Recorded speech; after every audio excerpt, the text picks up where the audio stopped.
rental specific, if we try and drill down into the Gold Coast market, what are you noticing in the rentals in terms of what are a couple of the hot spots?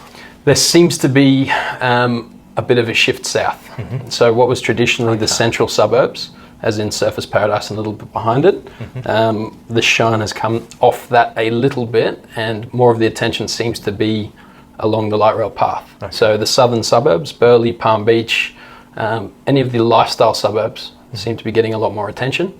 But that's actually shifted both ways. So there seems to be a southern shift and a northern shift. Two separate different markets are now emerging as the Gold Coast gets a little bit bigger.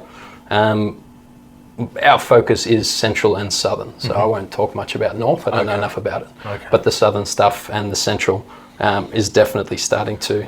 If you have any questions, please make sure you comment on the video below. In the group, there will be a whole lot of conversation about this, hopefully. And please look up Tiger if you have any needs for things that are specific to what he's discussed.